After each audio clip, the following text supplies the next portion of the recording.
بيبتدي مسلسلنا بفرح اتنين بيحبوا بعض ومعاهم اصحابهم وكل اللي بيحبوهم، وبيهزر الاصحاب مع العريس وبيرفضوا انه يدخل يشوف عروسته غير لما يسالوه شويه اسئله، وبيقول لهم العريس جيانج انه هيجاوب على كل حاجه، وبيسالوه بيحب عروسته شي من امتى، فبيقول لهم من 6 سنين، وبتقوله العروسه انه غلط ومن 5 سنين بس، فبيفكرها باول مره اتقابلوا، وبنبتدي نعرف حكايتهم. وبنروح لشي ايام ما كانت في المدرسه الثانوي، وفي يوم كان عندها امتحان وكانت متاخره وبتجري بسرعه، وبتروح متاخر لكن المدرس بيسمح لها بالدخول، وبتدخل تمتحن بسرعه جدا وبتخلص مع باقي الفصل لانها بتكون معروفه بذكائها وشطارتها وانها في فصل المتفوقين. وبعد كام يوم بتظهر النتيجه وبيتحداها زميلها في الفصل وابن عمها وال انه هيطلع الاول المره دي، وبتاخده معاها صاحبتها تشوف النتيجه لكنها بتطلع الاولى كالعاده، وبيتغاظ زميلها ويمشي. وبعدها بيرجعوا للفصل وبيقول لها المدرس انها هتكون مسؤوله عن الفصل وانها هتخلي الطلاب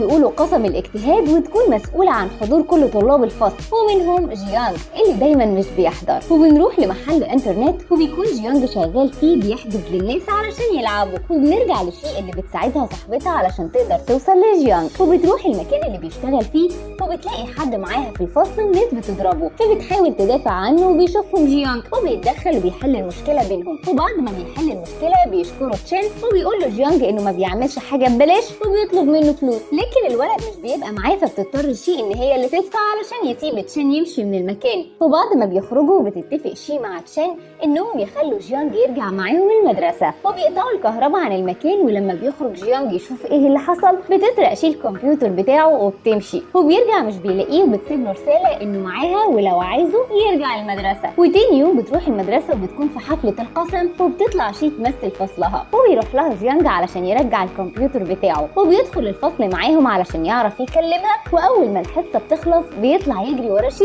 وبتستخبى منه في الحمام، لكنه بيفضل واقف قدام الباب مستنيها تخرج وبيقول لها انه مش هيسيبها. وبيحاول جيانج يمسك الباب علشان ياخد منها الكمبيوتر بتاعه لكنها بتنجح انها تقفل الباب، وبيفضل هو واقف بره ومستنيها. وبعد شويه بتزهق من الحبسه وبتطلع تتكلم معاه، وبياخد جيانج الدفتر بتاعها منها وما بيرضاش يرجعه لها غير لما ياخد الكمبيوتر بتاعه، فبتقول له انها سابته مع معلم الفصل بتاعهم، وهو خده وحطه في المكتب بتاعه. وبيروحوا على المكتب لكن بيكون الوقت اتاخر وكل اللي في المدرسه مشيوا وقفلوا مكاتبهم، وبيرجعوا بالليل وبيحاولوا يوصلوا للمكتب من غير ما الامن يشوفهم. وبيعطل جيانج كاميرات المراقبه وبيقدر يفتح المكتب وبيدخل وبيلاقي الكمبيوتر بتاعه، وبتطلب منه شيء الدفتر بتاعها لكنه بيرفض يديهولها، وبيحطه في مكان عالي جدا وبيسيبها ويخرج. وبتحاول شيء توصل للدفتر لكن رجل الامن بيدخل المكتب وبيلاقيها، وبيعاقبها معلم الفصل وبتكون متضايقه جدا. وبتروح شي البيت وبتتفاجئ بجيانج هناك لكنه بيكون لابس نظاره وبيحاول يقنعها انه اخوه الكبير مش هو، لكنها بتكون متضايقه جدا بسبب اللي عمله وان مامتها معاقباها بسبب اللي حصل. وبيتفقوا انهم يدخلوا منافسه في ماده الرياضيات، ولو كسب جيانج هيساعدها في الرياضيات ويرفع مستواها في مقابل انها تعامله كمعلم كويس وتساعده انه يكسب وظيفه معلم الرياضيات الجديد. اما لو كسبت شي المنافسه هيكلم مامتها ويعتذر لها، وبتكون شي واثقه جدا انها هتكسب المنافسه دي لانها عارفه انه طالب بليد ومش هيعرف يحل. ولما بتبدا المنافسه بتنبهر شي انه حل المساله بكذا طريقه وهي حلتها بطريقه واحده بس،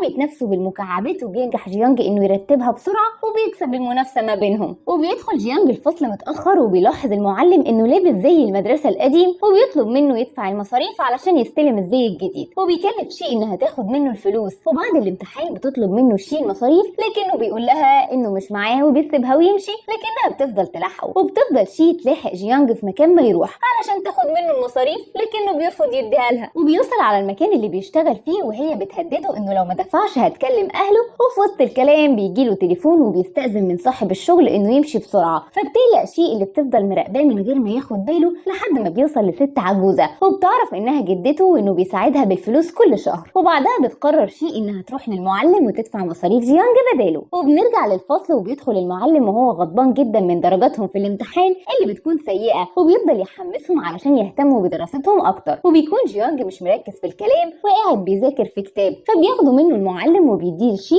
وبعد ما الحصه بتنتهي بيروح جيانج علشان ياخد الكتاب منها لكنها بترفض انها تديهوله. وفي وسط الكلام بيجيله تليفون تاني وبيمشي بسرعه، فبتروح شي وراه تاني لحد ما بتوصل للمكان وبتلاقيه بيقابل طفله صغيره وامها، لكن الطفله بتشوفها وبيضطر جيانج انه يقدمها على انها زميلته وبتديله الكتاب وبتدخل تقعد تاكل معاهم. وبعد الاكل الاكل بتقعد شي تتكلم مع والده الطفله الصغيره وتساعده، وبتقول لها انه جيانج سعيد في حياته من ساعه ما دخل المدرسه وانه اتحسن جدا بعد اللي حصل لعيلته. فبتسالها شي عن اللي حصل، فبتحكي لها ان جيانج كان من عيله غنيه جدا وابوه كان عنده مصنع، وفي يوم حد من العمال ارتكب خطا ادى الحريق في المصنع ده وعمال كتير اتصابوا، ده غير ان ابو جيانج رجله اتحرقت. ومن ساعتها الديون كترت عليهم وجيانج بيحاول يساعد عمال كتير رغم انه صغير وعليه ديون. وبيمشي جيانج وشي من هناك وبيطلب منها انها تبطل تراقبه وتعرف عنه حاجات وتكون زي بقيه الطلاب اللي معاه في الفصل، وبيغضب عليها لكنها بتهديه وبتديله الزي الجديد اللي هي دفعت ثمنه، وبتطلب منه انه يساعدها في ماده الرياضيات في مقابل مادي، وبكده يكون مدرس خاص ليها. وبيوافق جيانج على العرض ده، وبيروح جيانج مع شي البيت علشان يبدا يذاكر لها، واللي بيكتشف ان علاقه والدها ووالدتها مش مستقره وانهم دايما في خناق لكنه ما بيهتمش. وبعد ما بيخلص بيكون في طريقه للبيت وبيقابل بعض الشباب اللي كانوا معاه في الشغل واخدوا منه فلوس، وبيطلب منهم الفلوس وبيدوها له بعد وقت كتير. وبيكون وان واقف بعيد وشايف كل ده، وبعد ما الشباب بتمشي بيشوفوا وان وبيتخانقوا معاه وبياخدوا منه حاجته، لكن جيانج بيرجع وبيتخانق معاهم وبيرجع لوان حاجته، بس بيكتشف انهم اخدوا منه الزي بتاعه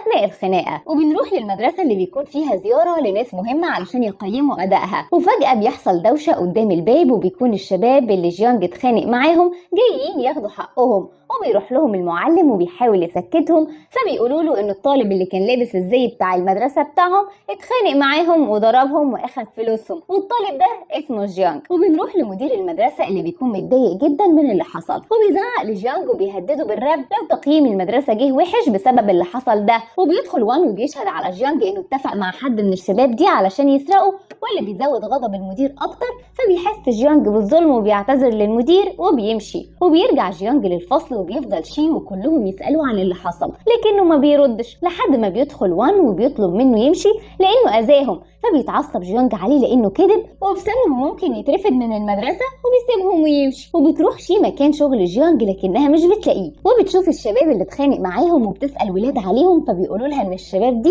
تبع رجل عصابه اسمه دافاي، وانهم احتمال يكونوا قبضوا على جيانج لانه ما ظهرش من امبارح ومحدش فيهم يعرف طريقه. فبتقلق شي وبتروح على المكان اللي فيه رجل العصابه ده علشان تطمن على جيانج. وبيرجع جيانج الشغل وبيعرف من الولاد ان شي جت وسالت عليه وهم دلوها على مكان رجل العصابه، فقام جيانج بسرعه علشان يروح لها. وبيروح جيانج على المكان وبيتكلم مع رجل العصابه اللي بيعتذر له عن المشكله اللي حصلت من رجالته وانه هيبعت حد يحل مشكله المدرسه. وبيخرج شي وجيانج من هناك وبيزعق لها انها بتتصرف بغباء وانها ما كانش ينفع تيجي الاماكن زي دي، لكن بتنفعل شي لانها بتعمل كل ده علشانه. فبيعتذر لها جيانج وبيصالحها، وبيروح جيانج للمدير وبيعتذر له تاني وبيطلب منه انه يديله فرصه تانيه. وبيدخل المدير والمعلم الفصل ومعاهم جيانج وبيعلن انهم سامحوه، وبيتعهد جيانج انه هيبذل جهده علشان يطلع من الاوائل. وبيستهزأ وان من كلامه وبيقول ان لو ده حصل هيعمل تمارين ضغط كل يوم حوالين المدرسه. فبيرد عليه جيانج ويقول له انه هيفتكر كلامه. وبيتمشى شي وجيانج بعد المدرسه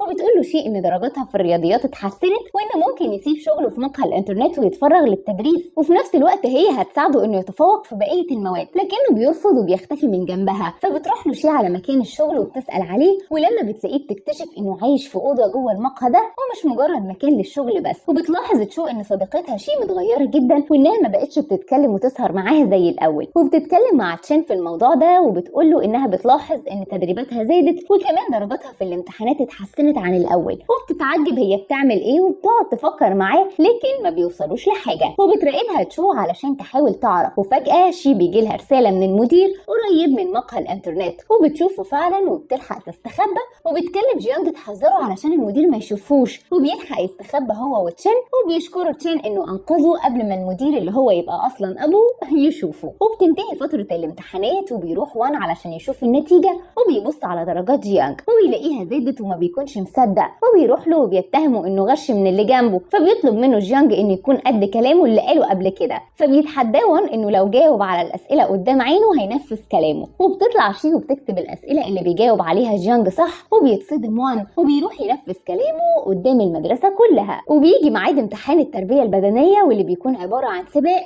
واللي يكسب فيه بياخد درجات اكتر وبيتأهل للجامعة. وبتكون شي متوترة جدا وجيانج واقف متابعها وبيبدأ السباق، وبتقدر شي انها تكسبه وتاخد اعلى نقط. وبتلاحظ تشو ان وان متضايق وبتروح تحاول تهزر معاه لكنه بيزعق لها وبيسيبها ويمشي.